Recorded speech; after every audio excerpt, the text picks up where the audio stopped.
الحمدللہ آج 12 جون 2022 کو سنڈے کے دن ہمارا یہ پبلک سیشن نمبر 47 منعقد ہونے جا رہا ہے۔ آپ کے سوالات یہ پرچیوں کی شکل میں میرے پاس آ چکے ہوئے ہیں، انہیں ڈسکس کرتے ہیں انشاءاللہ بعد میں۔ پہلے اس ویک میں ایک کرنٹ ایشو کے طور پر ایک ورلڈ لیول کے اوپر ایشو سامنے آیا ہے، اور ایشو تو تھوڑا سا پرانا تھا لیکن اب اسے ہوا ملی ہے۔ مئی کے آخری ہفتے میں ایک ٹی وی پروگرام میں لائیو شو کے اندر ہمارے جو پڑوسی ملک ہے انڈیا، اس میں جو حکمران جماعت ہے بی جے پی، ان کی ایک کوئی رکن ہے، انہوں نے لائیو ڈسکشن کے دوران کچھ توہین آمیز الفاظ جو ہیں وہ استعمال کیے اسلام کے حوالے سے اور پیغمبر اسلام کے حوالے سے صلی اللہ علیہ وآلہ وسلم۔ یہ واقعہ 26 مئی 2022 کو ہوا۔ کچھ لوکل لیول کے اوپر احتجاج ہوئے لیکن کوئی اس کو پذیرائی نہیں ملی۔ پھر اچانک سے جون کے دوسرے ہفتے میں دوبارہ سے ایک لہر اٹھی اور پوری دنیا کے اندر آپ کو پتہ ہے احتجاج ہوا۔ اور حیران کن بات ہے کہ عرب ممالک جو آج تک انڈیا کے سامنے جھکے ہوئے تھے اپنی تجارت کی وجہ سے، ظاہر ہے وہ سستی اجناس ان سے لیتے ہیں۔ مور دین 85 بلین ڈالرز کی ٹریڈ ہے انڈیا کی ان عرب ملکوں کے ساتھ، سعودی عرب ہو گیا، یو اے ای اور باقی قطر وغیرہ، اور ظاہر ہے وہ سستی چیزیں انہیں مل جاتی ہیں۔ دنیا میں رہنے کے قابل جو جگہیں ہیں ان میں ٹاپ آف لسٹ ہمارا یہ سب کانٹیننٹ کا ایریا ہے۔ دنیا میں سب سے امیر علاقہ یہ ہوا کرتا تھا جب تک انگریز یہاں نہیں آئے تھے، اور اس کے بعد پھر آپ کو پتہ ہے ڈاؤن فال شروع ہو گیا چونکہ ٹیکنالوجی کی دنیا ہے۔ خیر، یہ جتنے عرب ممالک ہیں آپ نے دیکھا ہوگا پہلے جب کبھی بھی کوئی گستاخانہ ایشوز ہوتے ہیں فرانس کے حوالے سے، یورپ کے حوالے سے، ان کی ہمیشہ یا تو سٹیٹمنٹ آتی نہیں ہے یا ہلکی سی کو ڈھیلی سٹیٹمنٹ آتی ہے، بس اس سے زیادہ آگے یہ جاتے ہی نہیں ہیں۔ محاذ کھڑا نہیں کرتے، نہ ان ملکوں کو کوئی خطوط لکھتے ہیں وہ، نہ کہتے ہیں ہم آپ کی پروڈکٹس کا بائیکاٹ کر دیں گے۔ انڈیا نے ایسا آخر کون سا ظلم کر دیا تھا جو اس سے پہلے دوسرے ملکوں نے نہیں کیا ہوا تھا؟ تو یہ مسلمانوں کو سوچنا چاہیے نا کہ گل وچ کوئی اور ہے۔ ہاں جی، گل وچ کوئی اور یہ ہے، بیسیکلی یہ انٹرنیشنل پالیٹکس ہے، جس کی جلسوں میں عمران خان صاحب مثالیں دیا کرتے تھے نا کہ انڈیا کو دیکھو آزاد پالیسی ہے، وہ رشیا سے بھی لے رہا ہے، امریکہ سے بھی اس کے اچھے تعلقات ہیں۔ تو میرے خیال ہے اب انڈیا کو بھی پتہ چل گیا ہوگا اور عمران خان صاحب کو بھی پتہ چل گیا ہوگا کہ وہ جب چاہیں جس کی چاہیں گچی مروڑ دیتے ہیں، جو دنیا میں سپر پاور ہے اور ڈیزرو کرتے ہیں۔ ظاہر انہوں نے یہ منصب ارن کیا ہے، جب ارن کیا ہے تو ان کا آرڈر چلے گا، ورلڈ آرڈر ایک نیچرل چیز ہے۔ یہ یعنی کہ میں فخر سے نہیں کہہ رہا، یہ دکھ ہے لیکن یہ ریالٹی ہے، اسے ایکسپٹ کرنا چاہیے۔ اور یہ وہ ریالٹی ہے جو جب ایک مذہبی جماعت کے دھرنے عمران خان صاحب کی حکومت میں جاری تھے تو اس وقت جو انہوں نے قوم سے آ کے خطاب کیا تھا کہ اگر ہم فرانس کے سفیر کو نکال دیں گے تو ہماری میجر تجارت تو یورپین یونین کے ساتھ ہے اور امریکہ کے ساتھ ہے، اور یہ سارے ایک دوسرے کے کہنے میں ہیں تو ہمارا نقصان ہو جائے گا، لہٰذا ہم یہ کام نہیں کر سکتے، ہمیں مجبور نہ کریں۔ لیکن یہی باتیں جب یہ رشیا کی طرف ہاتھ بڑھا رہے تھے تو انہیں پتہ تھی کہ یہ پریکٹیکلی یہ بھی پاسبل نہیں ہوگا۔ وہی ہوا ہے۔ عرب ملک جو ہیں وہ آپ کو پتہ ہے غلام ہیں، اوریجنل والے غلام ان کے، جن کی رشیا کے ساتھ نہیں بنتی۔ تو انہوں نے پھر ان کو ہلہ شہری دی کہ ہاں جی اب آیا ہے انڈیا قابو میں، تو آپ لوگ آفیشل سٹیٹمنٹس دیں۔ یہ جو میں آپ کو بتا رہا ہوں یہ ریئل ٹائم اوریجنل ڈیٹا ہے۔ ہم چونکہ صرف لوکل اپنی خبریں سن رہے ہوتے ہیں، ورلڈ پالیٹکس کیا ہو رہی ہے وہ آپ کو اندازہ نہیں ہوتا۔ خیر مجھے تو اس وقت ہی اندازہ ہو گیا تھا کہ یار یہ عربیوں میں کون سا ایمان جاگ اٹھا ہے، ہاں اس سے بڑے واقعات ہوئے ہیں۔ سب سے توانا آواز پوری دنیا میں دو مسلمانوں کی تھی، ایک عمران خان صاحب اور دوسرے طیب اردگان، اسلاموفوبیا کے خلاف، گستاخانہ کارٹونز کے خلاف. اس وقت یہ سارے عرب ملک سوئے پڑے ہوئے تھے. وہ جو کچھ ہو رہا تھا وہ اس سے بڑا تھا. یہ تو ایک سٹیٹمنٹ دی، اس کے بعد اس کے اوپر مقدمہ قائم ہوا، اس نے آفیشلی آ کے معافی بھی مانگ لی، وہ ہاتھ جوڑ جوڑ کے اپنی زندگی کی بھیک بھی مانگ رہی ہے. اور وہ جو سٹیٹمنٹ بھی دی اس نے وہ ریبٹل کے طور پر دی، جذبات میں آ کے. جب آپ کسی کے ریجن پر حملہ کریں گے اس کے جواب میں وہ آپ کے ریجن پہ حملہ کرے گا. کوئی آرگنائز طریقے سے یہ کام نہیں چلا تھا، ایک حادثاتی طور پہ ٹی وی ٹاک شو میں ہو گیا، اور اس کے اوپر ایکشن بھی لے لیا بی جے پی نے دباؤ میں آ کے. لیکن اس کے باوجود ابھی تک اس کو ٹھنڈا نہیں ہونے دے رہے.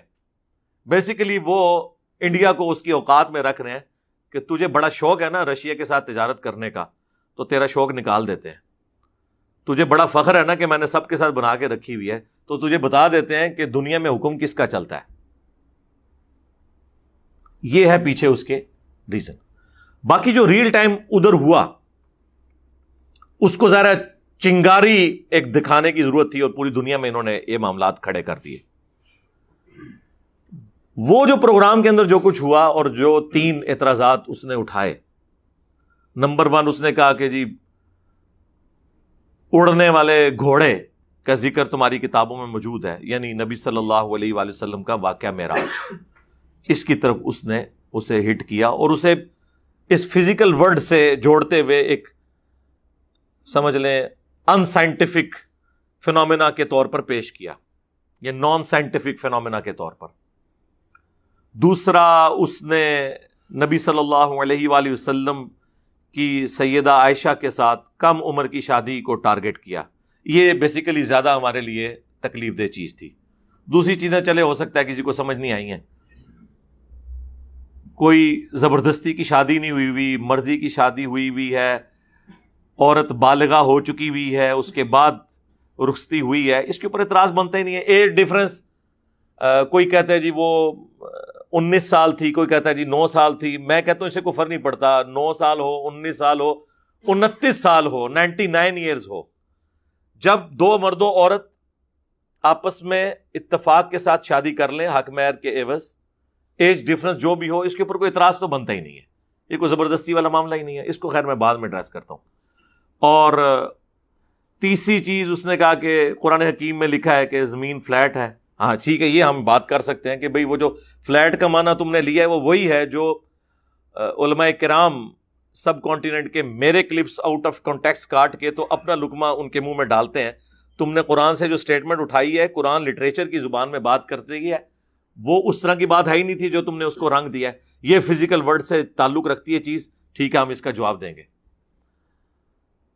اس کے علاوہ بھی آئے دن مسئلے اٹھاتے رہتے ہیں. کبھی سورہ توبہ کی آیات اٹھا لیتے ہیں کہ جی قرآن میں لکھا ہوا ہے کہ جی جہاں بھی کوئی کافر نظر آئے اسے قتل کر دو.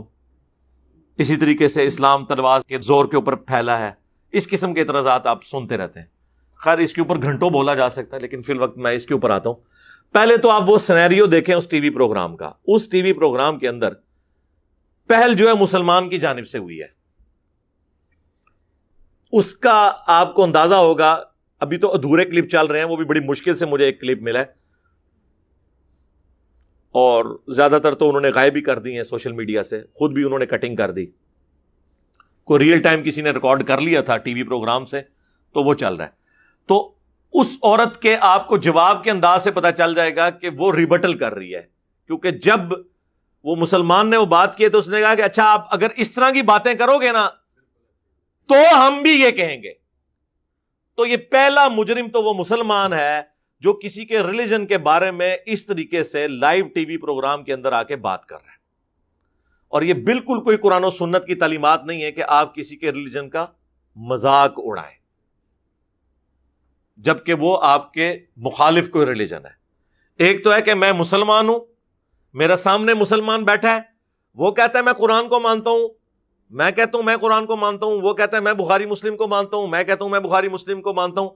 اب میں اسے قرآن سے پڑھ کے سنا رہا ہوں ایاک نعبد و ایاک نستعین، اور وہ آگے سے پڑھ کے سنا رہا ہے سن فریاد پیراں دیا پیرا میری فریاد تو سنی کان تھار کے ہو. اب جب میں اس کا مذاق اڑا رہا ہوں نا تو بیسیکلی ایک اپوزٹ ریلیجن نہیں ہے، اسے میں کہہ رہا ہوں کہ تو میرے ریلیجن کا نام لے کے میرے ریلیجن کی تعلیمات کو بگاڑ کے پیش کر رہا ہے، کسٹوڈین تو بنا ہوا ہے قرآن و سنت کا، تو یہ تو میں تجھے اجازت نہیں دوں گا کہ تو قرآن اور سنت کے مقابلے پہ بابوں کو پیش کرے. یہ مذاق اڑانا نہیں ہوگا. یہ ذرا میں آپ کو ڈفرنس بتا رہا ہوں. لیکن ونس جب اپوزٹ ریلیجن کے لوگ بیٹھے ہوتے ہیں نا، ان کے ساتھ پھر آپ نے ڈسکشن کرتے وقت ظاہر ہے کہ ان کے لیے تو نبی علیہ السلام اللہ کے پیغمبر نہیں ہے نا، اور ہمارے نزدیک ان کے ریلیجن میں خامیاں موجود ہیں، تو پھر ہمیں الفاظ کے چناؤ پر ذرا تفکر کرنا چاہیے. اور یہ قرآن حکیم کی تعلیمات ہیں. سورۃ الانعام میں اللہ تعالیٰ نے پارہ نمبر آپ 7 میں آ جائیں، پارہ نمبر 7 کی آخری صفحے کے اوپر سورۃ الانعام کی آیت نمبر 108 ہے. اعوذ باللہ من الشیطان الرجیم، بسم اللہ الرحمن الرحیم. وَلَا تَسُبُّوا الَّذِينَ يَدْعُونَ مِن دُونِ اللَّهِ، مت گالی دو، مت برا کہو ان ہستیوں کو جن کو یہ اللہ کے سوا پکارتے ہیں. یعنی اب یہ اسپیسیفکلی مشرکین عرب کے حوالے سے یہ بات ہو رہی ہے کہ یہ جن ہستیوں کو اللہ کے سوا اپنا معبود، مشکل کشا، حاجت روا مانے ہوئے ہیں، انہیں گالی مت دو. فَيَسُبُّ اللَّهَ عَدْوًا بِغَيْرِ عِلْمٍ، پس یہ لوگ پھر اللہ کو گالی دیں گے دشمنی میں آ کر، غصے میں آ کر، بغیر علم کے. كَذَلِكَ زَيَّنَّا لِكُلِّ أُمَّةٍ عَمَلَهُمْ، بالکل اس طریقے سے ہر امت کے لیے اس کے اعمال سنوار دیے گئے ہیں. ثُمَّ إِلَىٰ رَبِّهِمْ مَرْجِعُهُمْ، پھر تمہیں لوٹ کر جانا ہے ان سب کو ان کے رب کی طرف. فَيُنَبِّئُهُمْ بِمَا كَانُوا يَعْمَلُونَ، تو پھر اللہ تعالیٰ ان کو بتا دے گا جو کچھ وہ دنیا میں اعمال کیا کرتے تھے. یعنی آخرت میں فیصلہ ہو جائے گا. اس کا یہ مطلب نہیں کہ آپ نے دعوت نہیں دینی، اس کا یہ مطلب ہے کہ آپ نے گالی گلوچ کے اوپر نہیں اترنا ان ہستیوں کے بارے میں جن کے بارے میں ان کے اس طرح کے نظریات ہیں. تو یہ ہے وہ بنیادی آیت کہ جس کی بنیاد پر ہم یہ کلیم کرتے ہیں کہ اسلام کہتا ہے کہ آپ نے کسی کے ریلیجن کی جو مقدس ہستیاں ہیں ان کے بارے میں گالی گلوچ کا معاملہ، تحقیر والا معاملہ نہیں کرنا، ورنہ وہ پھر اللہ تعالیٰ کو گالیاں دیں گے نعوذ باللہ بغیر علم کے. اور اللہ نے دیکھے انہیں بینیفٹ دیا کہ وہ بغیر علم کے یہ کر رہے ہوں گے، کیونکہ انہیں تو اللہ کی شان کا نہیں اندازہ، تمہیں تو پتہ ہے نا. تو ایسی کوئی حرکت نہ کرو جس کی وجہ سے اسلام کی بدنامی ہو. اللہ کو گالی دیتا ہے، اللہ کو کوئی فرق نہیں پڑتا، لیکن مسئلہ ہے ریلیجن کا. ظاہر ہے جب ریلیجن بدنام ہوتا ہے تو پھر ریلیجن کو لوگ ایکسیپٹ نہیں کریں گے تو اپنی آخرت برباد کریں گے. تو اللہ تعالیٰ تو نہیں چاہتا کہ اس کے بندے جہنم میں جائیں. یہ بھی اللہ انسانیت پہ ہی رحم فرما رہا ہے یہ بات کر کے. تو ریبٹل کرتے ہوئے اس عورت نے یہ چند ایک جملے بولے، اور اس میں خیر اینکر نے بھی انٹروین کیا، اس میں خیر معاملہ وہ ٹھپ ہو گیا. پھر اس کے بعد کہیں وہ ویڈیو لیک ہوئی اور پھر مقدمہ ہوا، معاملات آلموسٹ سیٹل ہو گئے، وہ بھی بیک فوٹ پہ چلی گئی. پھر آپ کو پتا کہ ایک ورلڈ پالیٹکس تھی، وہ اٹھائی گئی بات. اب اس وقت پوری دنیا کے اندر وہ بات ہو رہی ہے. بلکہ ابھی یہ منڈے والے دن جو پرائم منسٹر ہیں پاکستان کے شہباز شریف صاحب، انہوں نے کہا کہ پارلیمنٹ میں اسے اٹھایا جائے گا. اور وہ ظاہر ہے اسی لیے اٹھا رہے ہیں کہ پوری دنیا میں فضا بنی ہوئی ہے.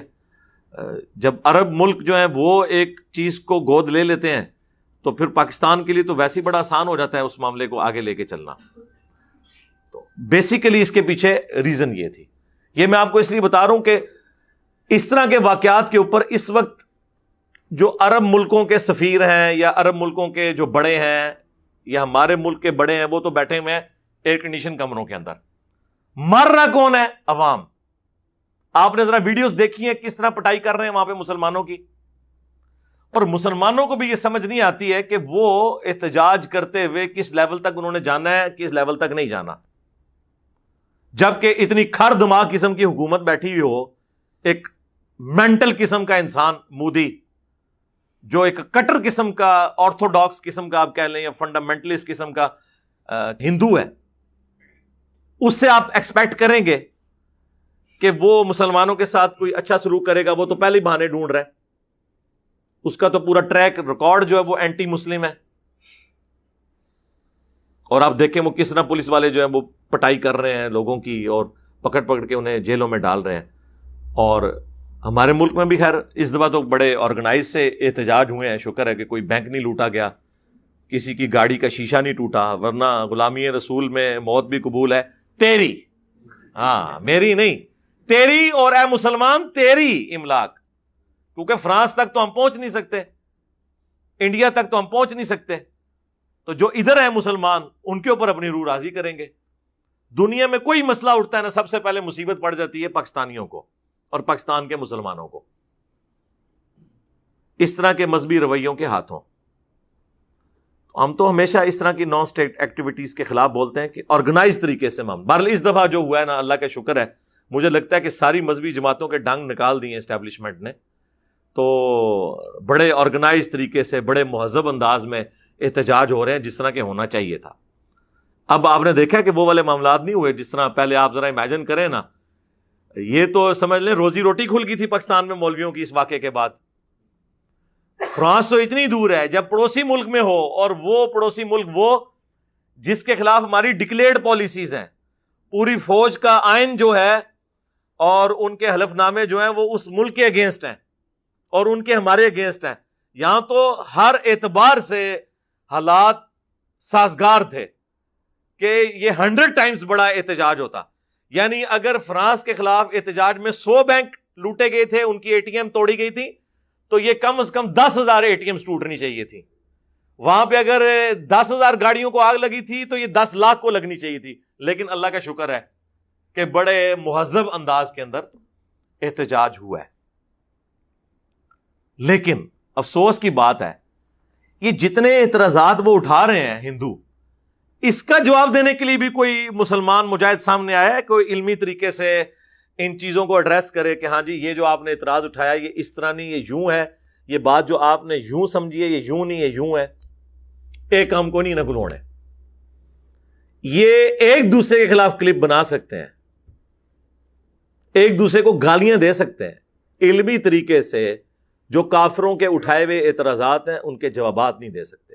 اس کی وجہ سے اب آپ دیکھیں کہ سوشل میڈیا کے اوپر اب اس وقت وہ گستاخی تو اپنی جگہ ڈسکس ہو رہی ہے. جو پڑھا لکھا طبقہ ہے نا وہ پتہ کیا ڈسکس کر رہا ہے کہ جی یہ کیا واقعی قرآن میں لکھا ہوا ہے زمین فلیٹ ہے, وہ تو یہ سوچ رہے ہیں. پھر وہ جب قرآن کی آیات کھول کے پڑھیں گے اور آگے سے ترجمے میں تفصیلات نہیں لکھی ہوئی ہوں گی, الٹا اعلی حضرت کی کتاب ہوگی کہ زمین ساکن ہے, ہاں, اور عرب ملکوں کے مفتیوں کے فتوے ہوں گے کہ جو یہ کہے کہ زمین ساکن نہیں ہے وہ مسلمان ہی نہیں ہے. اس قسم کی باتیں آپ کریں گے, یہ پرانے فتوے ہیں ان کے رکھے ہوئے گوگل کے اوپر آپ کو مل جائیں گے. تو پھر ظاہر ہے کہ مسلمانوں کے لیے ایک مصیبت کھڑی ہو جائے گی نا کہ یار یہ کیا باتیں ہو رہی ہیں. اب لوگوں نے تو نہیں ہے آپ کی کہانیوں کے اوپر یقین کرنا. میں اس کے اوپر پہلے بھی کافی دفعہ بول چکا ہوں. زمین ساکن ہے میری ویڈیو آپ دیکھ لیں, قرآن ورسز ماڈرن سائنس وہ آپ میری ویڈیو دیکھ لیں, اور کافی ساری اس حوالے سے ویڈیوز ہیں جس میں نے اوورال مقدمہ کلیئر کیا ہے. اب یہ چونکہ ایک اسپیسیفکلی ایک چیز آئی ہے تو اس کو میں ضرور ایڈریس کر دیتا ہوں. سورۃ الغاشیہ, سورت نمبر 88 آیت نمبر 20. وَإِلَى الْأَرْضِ كَيْفَ سُطِحَتْ, جو اللہ تعالیٰ نے, جو عرب کے لوگ, چونکہ ان کی آبزرویشن یہی ہوتی تھی نا, ریگستان میں جب آپ جا رہے ہوں تو آپ کو کیا نظر آتا ہے؟ ایک اونٹ ہے جس پہ آپ بیٹھے ہوئے ہیں, ریگستان ہے جس میں آپ سفر کر رہے ہیں, یا دور دور آپ کو جو پہاڑ نظر آ رہے ہیں نا, یہ عرب کی جو کامن آبزرویشن تھی نا فزیکل فینومینا آف نیچر کی, تو اللہ تعالیٰ نے اس کی طرف توجہ دلا کر تو اپنا تعارف کروایا. افلا ينظرون الى الابل كيف خلقت, کیا انہوں نے نہیں دیکھا کہ ہم نے اونٹ کو کیسا تخلیق کیا ہے. یونیک جانور ہے جی اونٹ, 1 مہینے تک بغیر پانی پیے ٹریول کر سکتا ہے, پانی سٹور کر لیتا ہے اپنے اندر. ریگستان کا جہاز کہا جاتا ہے اسے. یہ ڈیزائن ہے ریگستان میں سفر کرنے کے لیے. گھوڑے تو مر جائیں, وہ تو سفر کر ہی نہیں سکتے, بغیر پانی کے کیسے سفر کریں گے. پھر اس کے پاؤں ایسے ڈیزائن ہوئے میں, سخت جانور ہے. وَإِلَى السَّمَاءِ كَيْفَ رُفِعَتْ، اور آسمان کی طرف دیکھا کہ کیسا اس کو بلند کیا. وَإِلَى الْجِبَالِ كَيْفَ نُصِبَتْ، اور پہاڑوں کی طرف دیکھا کیسے گاڑے ہیں اللہ نے زمین میں. یہی وہ آبزرویشن ہے نا، آسمان، زمین، پہاڑ، اونٹ، یہ 4 آبزرویشن تھی ان کی. وَإِلَى الْأَرْضِ كَيْفَ سُطِحَتْ، یہ وہ آیت نمبر 20 جو بی جے پی کی وہ جو خاتون تھی، انہوں نے یہ کہا کہ جی وہ 88-20 انہوں نے یہ بولا تھا، یعنی چیپٹر نمبر 88 سورۃ الغاشیہ آیت نمبر 20. اور زمین کی طرف دیکھا کہ ہم نے اسے کیسا بچھونا بنایا. اس سے انہوں نے یہ پلی لی کہ زمین فلیٹ ہے. یہ تو اسی طریقے سے ہے کہ میں آج کے اس ماڈرن دور میں جتنی سڑکیں بنتی ہیں، موٹر وے یا ایون جہازوں کے رن وے بن رہے ہوتے ہیں، تو اس کو فلیٹ بنایا جاتا ہے. اور اگر کوئی گورنمنٹ اناؤنسمنٹ کرے کہ جی یہ ہماری موٹر وے بالکل فلیٹ ہے تھرو آؤٹ اپنے سفر کے، تو آپ یہ کہیں گے کہ زمین تو گول ہے، اس نے فلیٹ کہہ دیا. اتنے بڑے سرکل میں جس کا سرکمفرنس 40,000 کلومیٹر ہے، اس میں کئی کلومیٹر بھی ہونا تو وہ آلموسٹ فلیٹ ہوں گے، کیونکہ آپ کو پتا ہے سرکل سے آپ چھوٹی سی اگر آرک اس کی ڈرا کریں نا تو آلموسٹ وہ اسٹریٹ لائن ہوتی ہے، اور اتنے بڑے سرکل میں تو ظاہر ہے کئی کلومیٹر اسٹریٹ لائن ہوں گے. یہ کب مسلمانوں کا عقیدہ رہا ہے کہ زمین جو ہے وہ فلیٹ ہے؟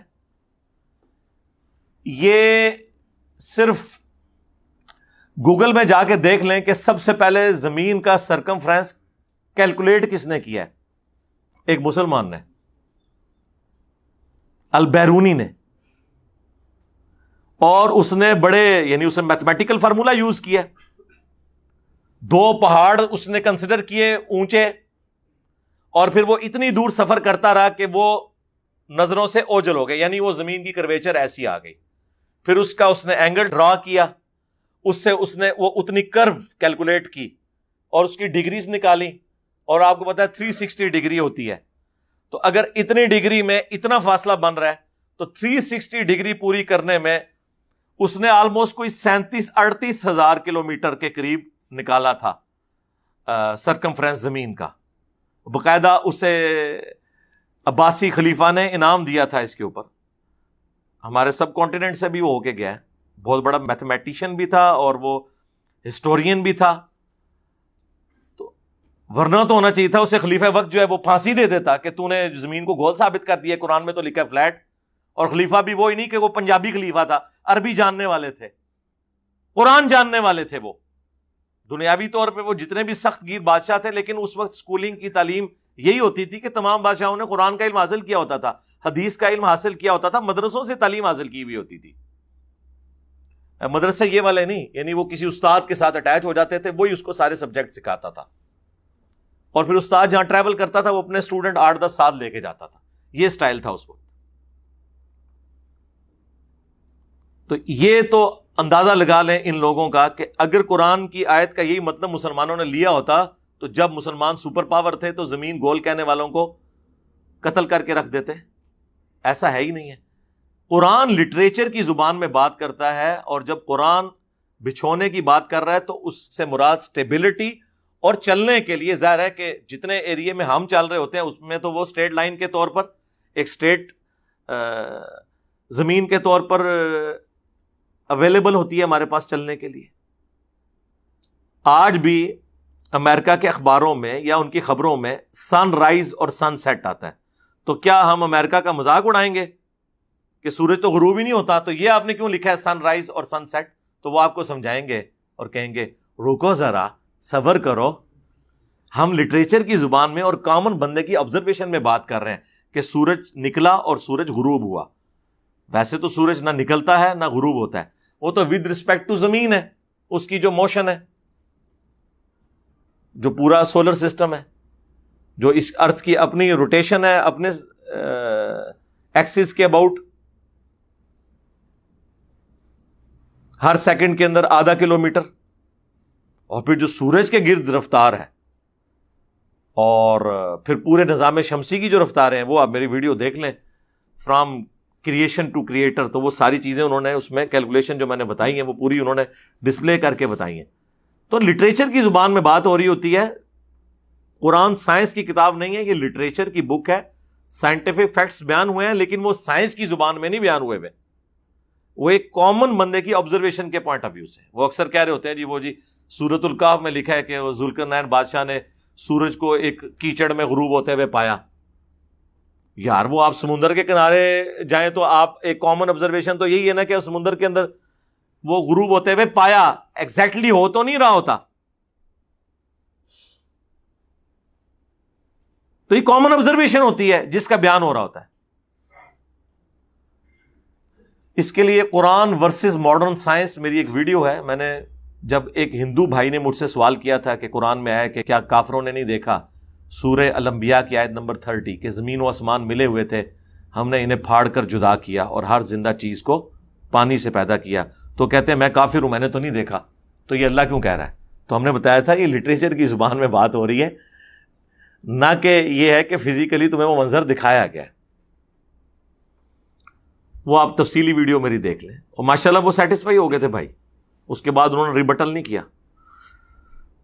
تو اس طرح قرآن پاک میں جو اس طرح کی باتیں آتی، اس طرح انہوں نے ذکر کیا جی وہ اڑنے والے گھوڑے. بھائی نبی علیہ السلام نے یا قرآن میں تو خیر ذکر ہی نہیں ہے کسی گھوڑے کا اڑنے کے اعتبار سے.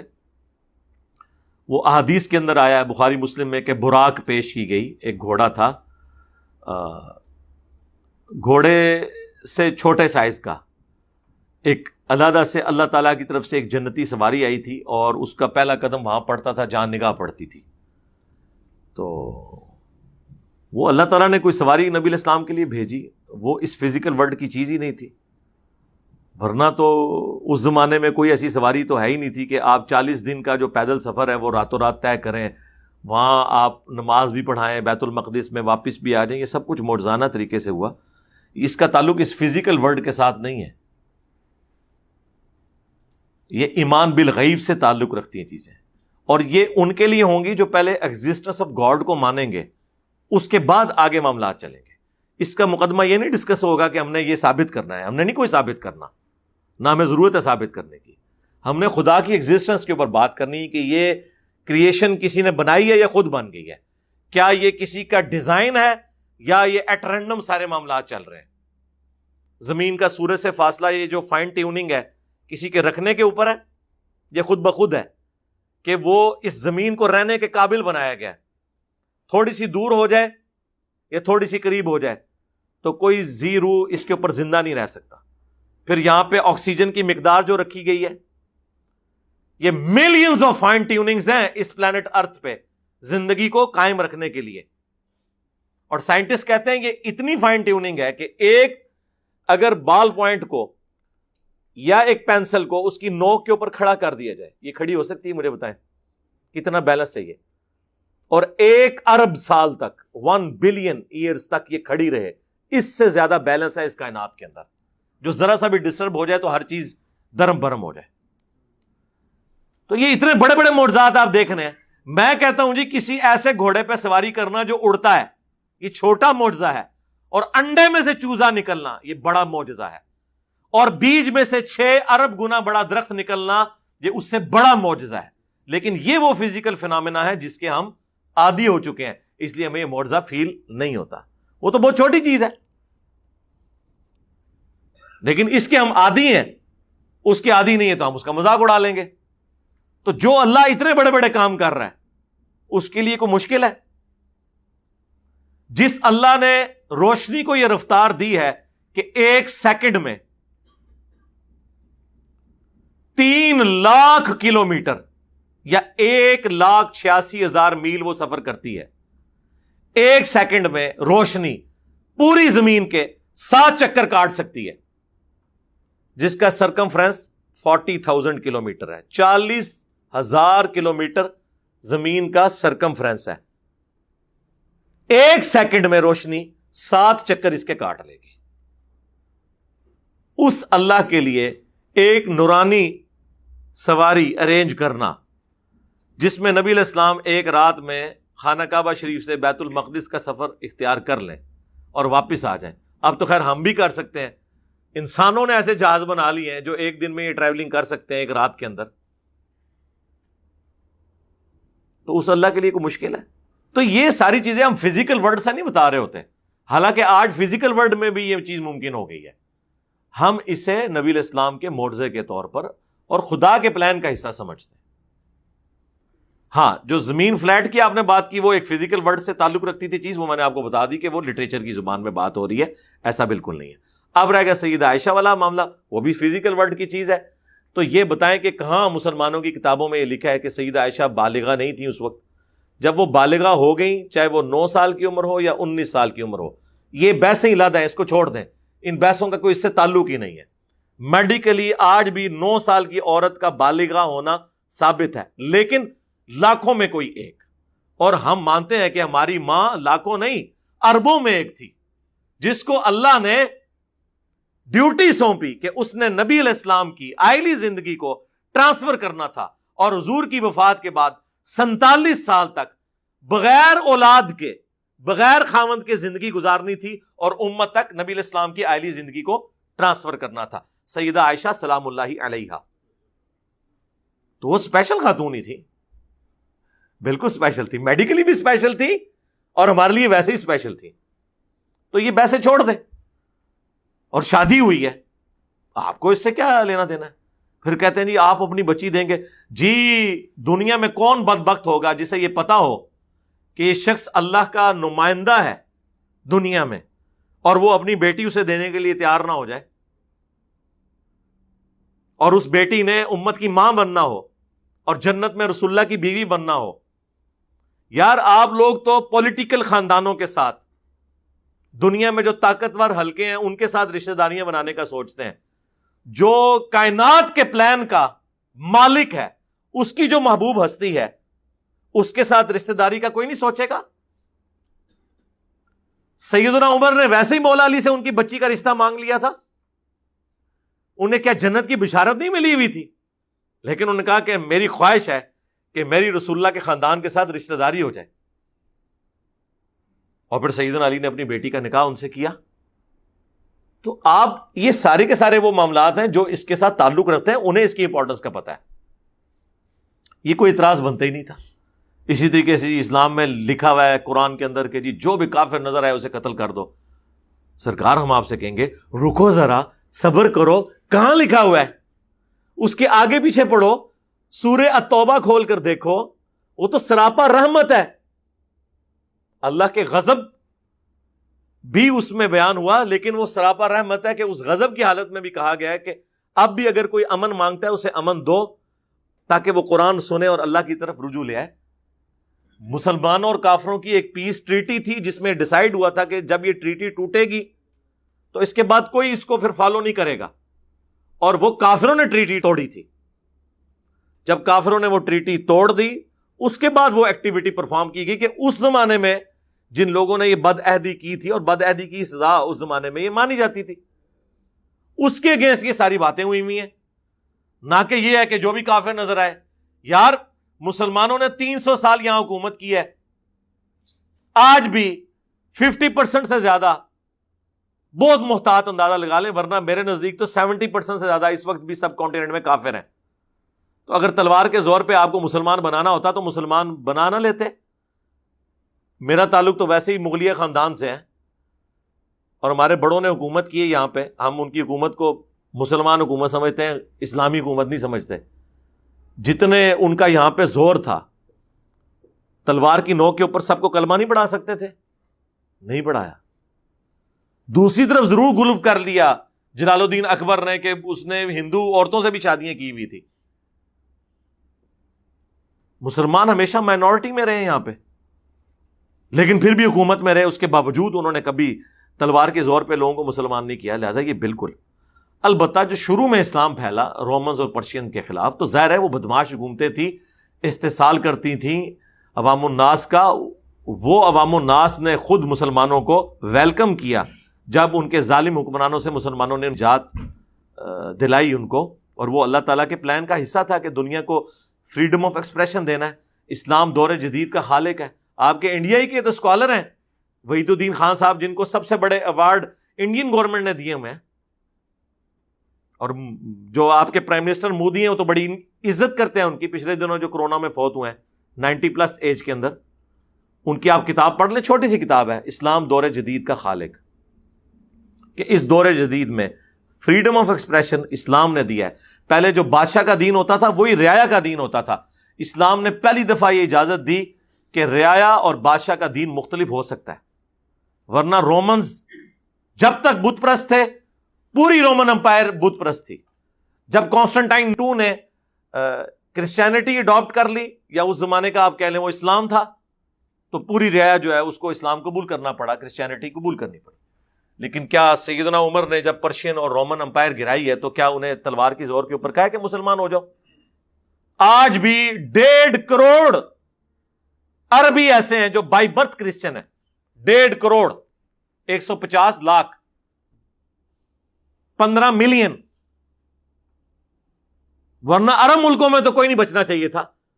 اور ان 1400 سالوں میں عرب میں کبھی غیر مسلم کی حکومت نہیں رہی ہے, ایٹ لیسٹ حرمین کی سرزمین کے اوپر. ایون جن زمانوں میں تاتاریوں کا زور تھا اس زمانے میں بھی اللہ تعالیٰ نے اسپیشل پروٹیکشن کی ہے عرب ملک کی, اور وہاں پہ ان کا فتنہ نہیں پہنچ سکا منگولوں کا. لیکن اس زمانے میں کیا کسی نے سوچا ہوگا کہ بعد میں اسلام کے سب سے بڑے مجاہد ہی منگول بن جائیں گے؟ مغل, ہاں, منگول جو ہیں عربی میں گاف نہیں ہوتی, تو یہ منگول کو مغل کہتے تھے عربک لوگ جو تھے. یہ مغل لفظ عربیوں نے دیا ان کو, تو وہ اس کی جگہ غین لگا دی, منگول مغل. تو دیکھ لیں اللہ تعالیٰ نے چن لیا, وہ اللہ کی مرضی ہے جسے چن لے. کعبے کو مل گئے پاسباں صنم خانے سے, اس وقت بھی ملے, آج بھی ملے. آج الحمدللہ اسلام کا لیڈنگ پلیٹ فارم ہمارا یہ پلیٹ فارم ہے. وہ تو اللہ کی مرضی ہے کہ کسی کو کہاں سے اٹھا کے اور کہاں پہ بٹھا دے, یہ اس کی مرضی ہے. تو خدا کے لیے اس چیز کو سمجھیں, اسلام تلوار کے زور پہ نہیں. انیشلی بدماشوں کو اکھاڑنے کے لیے تلوار کی ضرورت پڑی, لیکن وہ اخلاق سے ہی پھر پھیلا. یہاں تک کہ یہ ہماری کتاب میں لکھا ہے, لا اکراہ فی الدین قد تبین الرشد من الغی. دین قبول کرنے کے حوالے سے کوئی جبر نہیں ہے. اللہ تعالیٰ نے ہدایت کو گمراہی سے الگ کر کے واضح کر دیا. اب جس کی مرضی ہے قبول کر لے, جس کی مرضی قبول نہ کرے. لیکن ونس جب قبول کرے گا پھر اللہ تعالیٰ کی طرف سے اس کے اوپر اوبلیگیشنز ہیں کہ اس نے 5 وقت نماز پڑھنی ہے, زکوٰۃ دینی ہے, استطاعت ہو تو اللہ کی راہ میں حج کرنا ہے, اور سال میں 1 دفعہ رمضان کے مہینے کے روزے رکھنے ہیں. یہ وہ 5 چیزیں جو بخاری مسلم میں ہے کہ اسلام کی بنیاد ہے. کلمہ اور اس کے بعد یہ 4 اعمال, نماز, زکوٰۃ, حج اور رمضان کے روزے. لیکن یہ اس کے لیے ہے جو مسلمان ہو جائے. جو مسلمان نہیں ہوا, کافر مرنا چاہتا ہے, اس کی مرضی ہے, مر جائے. آخرت میں پھر اللہ تعالیٰ کا ڈیوائن جو قانون ہے وہ اس کے اوپر لگے گا. دنیا میں چرچ بنانے کی اجازت بھی ہے, مندر بنانے کی اجازت بھی ہے, گردوارے بنانے کی اجازت بھی ہے, اور مساجد بھی بنے. آپ کو مذہبی آزادی ہے. الٹا مسلمانوں کو یہ حکم دیا گیا کہ آپ نے جو ٹیکس لیتے ہیں کافروں سے, وہ خیر مسلمان بھی دے رہے ہوتے ہیں زکوٰۃ کی شکل میں, اب تو خیر زکوٰۃ سے بڑھ کے دے رہے ہیں. اس کے اگینسٹ جزیہ کافروں سے لیا جاتا تھا, لیکن اس کے اگینسٹ ان کی حفاظت کی جاتی تھی. حتیٰ کہ صحیح بخاری میں حدیث ہے, جس نے کسی ذمی کافر کو قتل کیا وہ جنت کی خوشبو بھی نہیں پائے گا, حالانکہ جنت کی خوشبو 40 سال کی مسافت سے آ رہی ہوگی. یعنی قیامت کا دن جو قرآن میں ہے 50,000 سال کا دن ہے, اس میں آخری 40 سال جب رہ جائیں گے تو جنت کی خوشبو آنا شروع ہو جائے گی. لیکن اس مسلمان کو جنت کی خوشبو بھی نہیں آئے گی جس نے کسی کافر کو ناحق قتل کیا, جو مسلمان ریاست کے اندر ٹیکس دے کر رہ رہا تھا. اسلام تو انسانیت کی اتنی قدر کرتا ہے. یہ تو قرآن میں آیت ہے نا, آیت نمبر 32 سورۃ المائدہ کی, کہ جس نے ایک جان کو بچایا اس نے پوری انسانیت کو بچا لیا, اور جس نے ایک جان کو ناحق قتل کیا گویا اس نے پوری انسانیت کو قتل کیا. تو اسلام کی تعلیمات ہے. تو اس قسم کی جو چیزیں وہ مشہور کر دیتے ہیں اور خام خواہ بدنام کرنے کی کوشش کرتے ہیں. تو مسلمانوں کا ایٹیچیوڈ یہ ہونا چاہیے کہ بجائے گالی گلوچ کرنے کے اور ان کے جھوٹے خداؤں کو گالیاں دینے کے علمی طریقے سے اپنا مقدمہ ان کے سامنے رکھیں. اس پہ خیر گھنٹوں بولا جا سکتا ہے، لیکن میں بس چونکہ ایک کرنٹ افیئر کے طور پہ ایک چیز چل رہی تھی، اور جو چیز ایک کرنٹ افیئر کے طور پہ ہوتی ہے میں اسے ضرور اپنے جو ویکلی پبلک سیشن ہے اس میں ٹیک اپ کرتا ہوں. صلو علی محمد و آل محمد، اللہم صلی علی محمد وعلی آل محمد و اصحاب محمد اجمعین الی یوم الدین، آمین.